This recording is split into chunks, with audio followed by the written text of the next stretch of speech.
নমস্কাৰ বন্ধু বান্ধৱীসকল। আহক আজিৰে পৰা আমি আগন্তুক হ'ব লগা এডিআৰিৰ বাবে কিছুমান ইম্পৰ্টেণ্ট কুৱেশ্যন এনচাৰ ডিছকাশ্যন কৰোঁ। মোৰ আপোনালোকলৈ প্ৰথম কুৱেশ্যনটো হ'ল আজি আলোচনা কৰিবলগীয়া ফিজিৰ ৰাজধানী কি? ইয়াৰ উত্তৰটো হ'ল ফিজিৰ ৰাজধানী হ'ল চুভা। মোৰ আপোনালোকলৈ দ্বিতীয় কুৱেশ্যনটো হ'ল ভাৰতীয় সংবিধানৰ কোন দুটা ধাৰাৰ অধীনত সুপ্ৰিম কোৰ্ট আৰু হাইকোৰ্টৰ জাজক নিযুক্তি দিয়া হয়?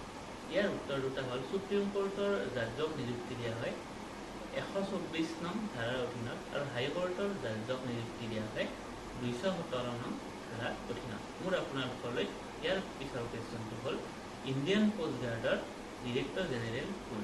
ইণ্ডিয়াৰ কোষ্ট গাৰ্ডৰ ডিৰেক্টৰ জেনেৰেল হ'ল ৰাকেশ পাল। ইয়াৰ এই কুৱেশ্যনটো ইংলিছত আহিলে এনেকৈ আহিব, who is the director general of Indian coast guard? ইয়াৰ উত্তৰটো হ'ল ৰাকেশ পাল। মোৰ আপোনালোকলৈ আজি শেষৰ কুৱেশ্যনটো হ'ল, শেষৰ মানে আৰু দুটা কুৱেশ্যন আছে।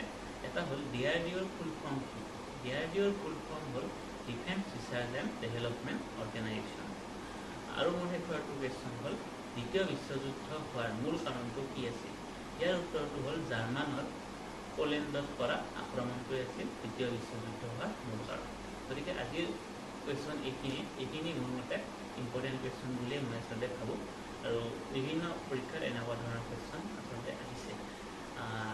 যদি আপোনালোকে এনেকুৱা ধৰণৰ কুৱেশ্যন আৰু পিছলৈ বিচাৰে, গতিকে মই ভাবোঁ আপোনালোকে যদি সঁহাৰি দিয়ে মই আকৌ পৰৱৰ্তী সময়তো এনেকুৱা ধৰণৰ কুৱেশ্যন আপোনালোকলৈ দি গৈ থাকিম। ধন্যবাদ, শুভৰাত্ৰি।